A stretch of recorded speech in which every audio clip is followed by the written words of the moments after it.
So I'm going to present the destinations that I travelled to on the Turnbull Award. There was two different aspects to the project, and I'll mostly focus on design for an ageing population. But there was, as Rachel already mentioned, another aspect to the project that was looking at Ian McHarg's influence on Scottish landscape education.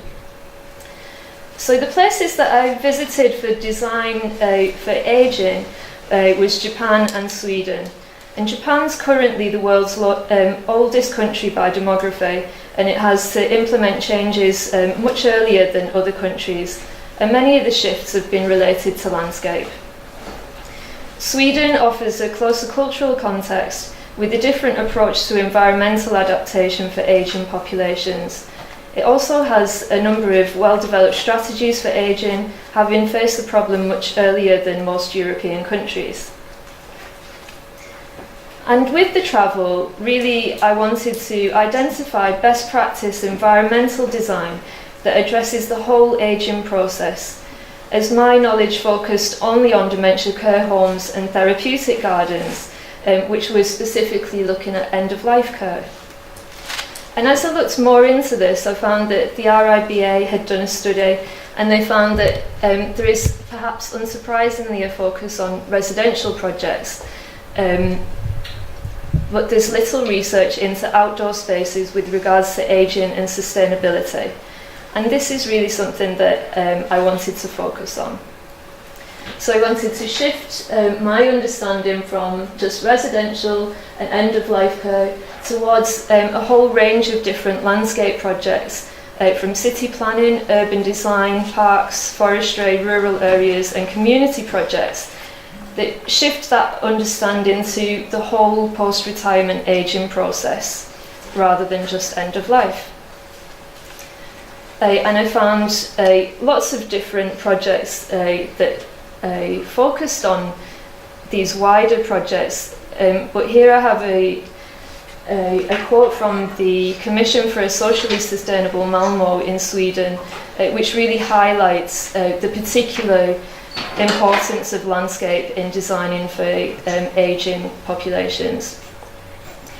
I think a key aspect of the way that we produce public spaces for ageing people is that often our access to healthy environments is socially inequitably distributed. So I'm going to look at 4 different projects from the places that I visited, and they really go across those scales of landscape projects. The first is a city planning project in Toyama, Japan, which was on the west coast of Japan.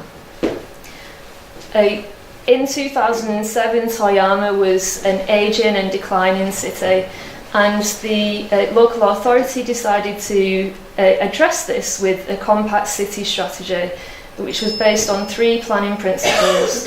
They wanted to revitalise public transport, to relocate cultural facilities and services along public transport lines, and to revitalise the city centre.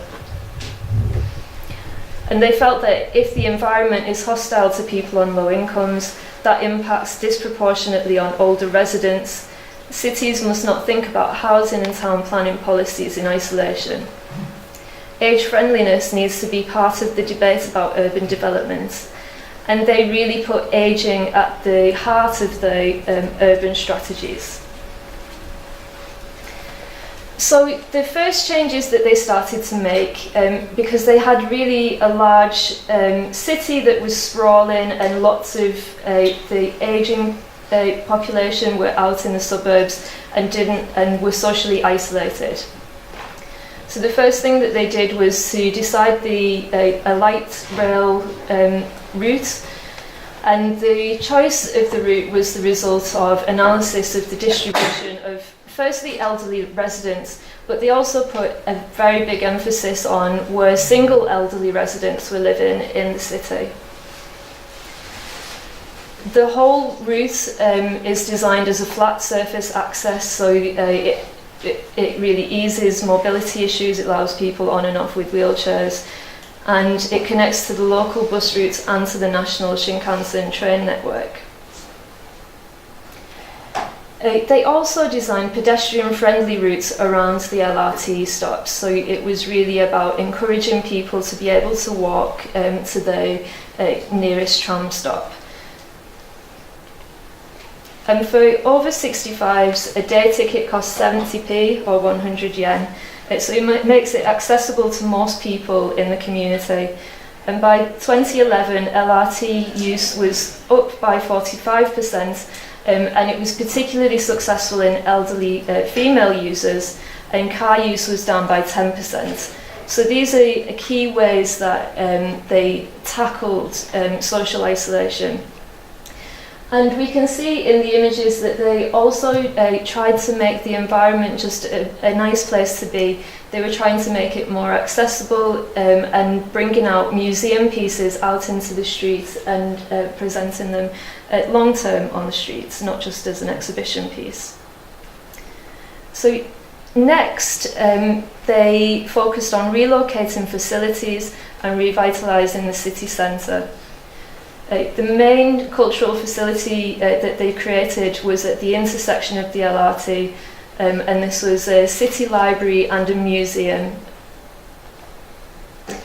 And it provided state-of-the-art facilities, but it also created facilities that everybody needs, so accessible toilets, changing rooms and Wi-Fi.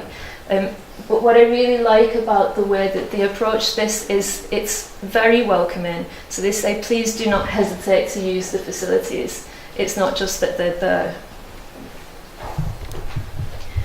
They provided medical facilities such as the Kadokawa Preventative Care Centre, and this was really focusing on preventing illness and increasing resilience in older age, and rather than just focusing on curing illnesses.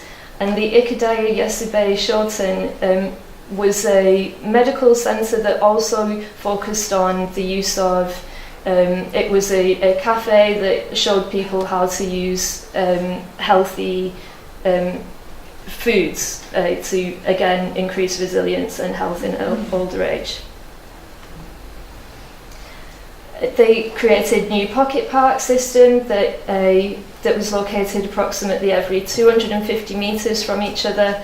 And they were of varied sizes, but every pocket park had facilities that was seating, drinking water, shelter and accessible toilets.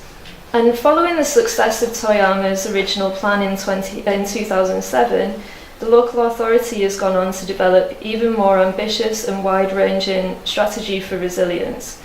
The updated strategy marks out a plan for climate, social and energy resilience and joins the 100 Resilient Cities International Network. By summer this year, Toyama has already begun to construct a system of rain gardens and rainwater storage facilities in line with this 2017 plan. And the new plan expands the remit of design for ageing beyond individual facilities and services to the need for a safe and sustainable environment. The second project that I want to introduce is quite different in scale, so it was an urban design project. It's Sugamoji Zodora, and it's to the east of Tokyo. The centre, or the shopping street, really originally developed around, there was a statue that was said to heal ailments, so older people started to go there first, but then the local authorities started to design around this. So they started to implement changes that made it easier for older people to get there. So there's a level surface from the metro to the shopping street entrance, which is over 500 metres. So we can see here that there is an edge condition that creates some kind of protection from vehicles, but the pedestrian route is completely flat. It's car-free from 3 till 6 on weekdays and 12 till 6 on weekends. There's such a diversity and range of shops and services that cater specifically to older people. So you can go there to be able to do everything. There's post offices, there's places that you can pay tax, but there's also nail salons, laundrettes, absolutely everything that you need to do is available on that street. There's free Wi-Fi for people that don't have access to it at home, and it's a highly legible street. So there's entrance archways at either end of the street. There's a central park and square, and there's very clear maps along the whole route. But what's really lovely about the place is that there's personalised benches and stools that are provided by shopkeepers. Sugarmore developed from bottom up, and older people started to go there first, and then the shop services and design followed. And while the cultural context is completely different in Scotland, we do have areas that are already attractive to older people. We could identify these spaces and highlight them for targeted urban improvements. And Sugarmore is a great example of how public and private sectors can work together on a micro scale. So shopkeepers in such areas can be encouraged to provide seating and access to toilets that alleviates funding issues for local authorities. The third project is completely different again, but it was a rural design project, and it was really much more architecture focused. It was based in Yoshino, which is about 2 hours train ride from Osaka. It's really quite a rural location at the foot of mountains in Nara Prefecture. The industry of the area is logging of cedar wood and cypress, and it was an age-in place again, and the industry was declining. The cedar house that we can see from the outside there, it was built on the riverbank using local materials of cider and cypress. Yeah, cedar and cypress even. It was built really to create a community centre for the rural area, for the village. There was no funding available to create a community centre and to provide facilities, so the local community decided to create this building. It's funded by the top section being kind of let out as an Airbnb, and it's collectively run by residents of the village, and that pays for the community centre and the services that are provided downstairs. And it's just an absolutely beautiful place, and it really attracts lots of visitors, travellers that are looking for unique hotel experiences. And there's so much that can be learnt from this example that could apply to more rural and isolated towns and villages of highlands and islands. At Yoshino, the community came together to create a site-specific way to revitalise their area and to fund local services. The final project is much more traditional in terms of design for ageing, in that it's a garden of the senses, a therapeutic garden for people with dementia, and it's in Stockholm. The garden's designed for elderly people, and it's spacious, carefully thought out, and it really is a pleasure to be in the garden. The design adheres to all the standard requirements of creating dementia-friendly spaces, but it does it really well. So it has a highly legible layout with a central focal point and smaller character areas, wide, clear and flat pathways, has really great planting varieties such as climbing hops, Virginia creepers, clematis, gooseberries, strawberries and rhubarb, and the site has made use of mature pre-existing trees. There's shelter from the weather, there's domestic touches and reminders of home, seasonal interest, it's an enclosed space with non-oppressive fences and gates, so it's really quite a sensitive edge design, and there's lots of services access. The architecture of the neighbouring care homes is sensitively designed and resembles the apartment blocks of Stockholm, and it brings to mind a quote I read recently from a Swedish architect that stated that care home architecture should be not flashy but cosy. But the thing that I think is really innovative about this project is really its location. So it's set within a parkland in Stockholm, and it means that the care home is integrated into a wider landscape where people of other ages are using that space. So it encourages intergenerational exchange. The park, the outside park, so we can see the care home is this middle building, and the therapeutic garden is in the kind of lower area below, and the park is all here. But there's a nursery in the centre of the park. There's also a cafe and a museum in the park. So it means that there's lots of people and there's lots of passive surveillance. And the creators of the park, of the sensory garden, have made it publicly accessible, so anybody can go in there. And I think it's a really good example of how we can sensitively design for security of the residents, but also enable people to feel part of a wider community. And this is a key thing that kept coming up in the projects that I was looking at, that there's a need to ensure full integration and participation of older people in society, and to promote a positive image of ageing and older people. So the main learning points are that in Toyama it was fully integrated and it was a top-down approach. It was a total dedication to the cause and significant focus on public facilities and public space. They were really focused on reducing health inequity. At Sugamo it was a targeted bottom-up approach to improve the environment, but only in specific areas. Yoshino showed us some innovative funding ideas needed to tackle services deprivation in rural areas, and the sensory garden showed us an integration of care homes into the life of the city. The Travel Award fundamentally shifted my understanding of the role of the environment in our ageing processes. In order to have the best opportunities to age healthily, we fundamentally need access to pedestrian-friendly environments that encourage us to walk, socialise and maintain a connection with the wider world.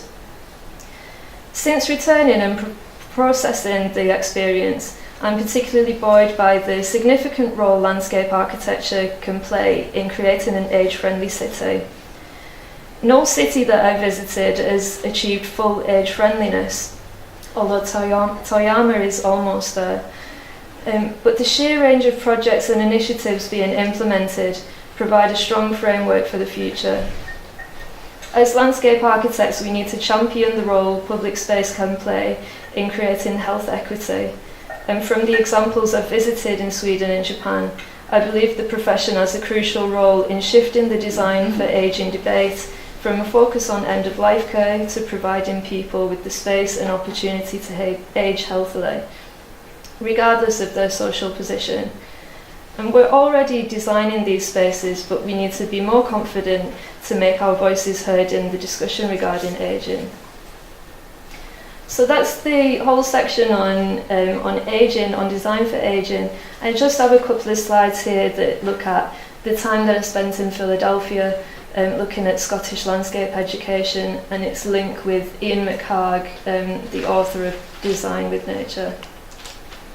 So there's a lot of text there, but I was looking at how Ian McHarg had a big connection to the University of Edinburgh. He taught there before he moved away to the University of Pennsylvania, and this connection with the university continued throughout most of his career. So during his first year that he offered a master's at the University of Pennsylvania, 50% of his students were from Scotland, and they'd followed him across to America. And throughout the first 10 years of McHarg's UPenn course, 20% of his graduates were from Scotland. So he had a good connection, and he was particularly encouraging of students that came from the University of Edinburgh. But the massive thing, I think, is that these early graduates went on to contribute to landscape education in so many different universities across the world. So there was Scottish graduates teaching and creating course content at the University of Berkeley, University of Washington, Harvard University, University of Toronto, the Architectural Association in London, University of Reading, Canterbury, and of course the University of Edinburgh. And the biggest connection, I think, with the University of Edinburgh that kept this continuing after McHarg's move away was through David Skinner, who had followed him there, and he was a master's graduate in 1957. But he continued to write to McHarg and ask for advice, and he set up a course at Heriot-Watt, which then was amalgamated with University of Edinburgh under Frank Clark. And an informal network emerged of Scottish landscape architects studying at Edinburgh and UPenn, who upon graduation would train at offices of Dan Kyler, Michael Brown, and particularly W.J. Carnes. So there was a big emergence of a Scottish landscape tradition that I think is interesting, and hopefully we'll be able to celebrate that in October with the exhibition of McHarg's work. So I'd like to round up the presentation there. Okay, that's fantastic. Thank you very much.